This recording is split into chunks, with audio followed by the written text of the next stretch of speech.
Mehsana Rajkamal petrol પંપના manager દ્વારા ગલુડિયા ઉપર નિર્દય અત્યાચાર વિડીયો સોશિયલ મીડિયા પર વાયરલ।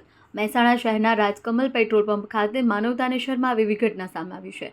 પેટ્રોલ પંપના મેનેજર દ્વારા એક નિર્દોષ ગલુડિયા પર નિર્દયતાપૂર્વક માર મારવામાં આવતો હોવાનો સોશિયલ મીડિયા પર વિડીયો વાયરલ થતાં ભારે ચકચાર મચી ગઈ છે।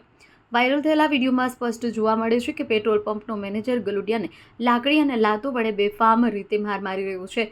આ ક્રૂર હુમલાના કારણે ગલુડિયાને બંને પગ તૂટી ગયા હોવાનું સામે આવ્યું છે, જેને કારણે તે ઊભું રહેવામાં પણ અસમર્થ બની ગયું હતું। ઘટનાની જાણ થતાં જ મહેસાણાના જીવદયા પ્રેમી પશુપ્રેમી સંસ્થાના કાર્યકરો તાત્કાલિક રાજકમલ પેટ્રોલ પંપ પર પહોંચી ગયા અને ગંભીર રીતે ઇજાગ્રસ્ત ગલુડિયાને તાત્કાલિક સારવાર માટે લઈ જવામાં આવ્યું।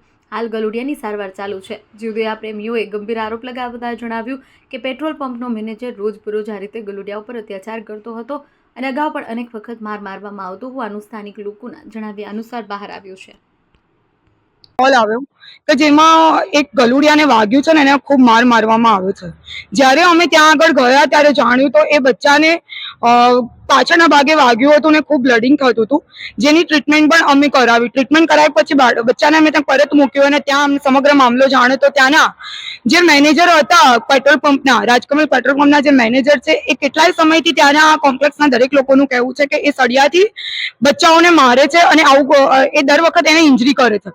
તો મેં ત્યાં મેનેજરને મળ્યા પછી મેં એને પૂછ્યું, વાત કર્યું ભાઈને, તો ભાઈનું કહેવાનું એવું થતું હતું કે અહીંયા સૂતા હોય છે, જે અમારા પેટ્રોલ પંપની સાઈડમાં અહીંયા સૂતા હોય છે, એટલા માટે હું એને મારું છું। એટલે મેં એમને સમજાવ્યા પછી પણ એ હવે સમજે છે કે નથી સમજતા એ તો હવે ખબર નથી। પણ મારો એક પ્રશ્ન છે કે જ્યારે કોઈ પણ કૂતરું કરડે છે તો એના આંકડા એની વિગતો સરકાર જાહેર કરે છે અને જે તે જિલ્લામાં એની વિગતો જાહેર થાય છે। જ્યારે આ બચ્ચું કે આવા ઘણા અમારી જોડે કેસ આવતા હોય છે, ઘણા જીવદયા પ્રેમી સંસ્થાઓ પર આવા કોલ બી આવતા હોય છે કે કૂતરાને માર્યું ને આમ કર્યું તે કર્યું। તો હું એ પૂછું છું કે આની માટે શું કોઈ હેલ્પલાઇન ની એની જરૂર નથી? શું આવા બચ્ચાઓને અબોલા જીવને મારવા એ યોગ્ય છે? તો આની માટે શું સરકાર શું કરશે? તો હું એ સરકારની મદદ માંગુ છું કે તમે એની સાથે એ પણ કામ કરો કે આવા નિર્દોષ બચ્ચાઓને આ રીતે ખોટો મારવામાં આવે છે તો એના પર કોઈ કાર્યવાહી થાય।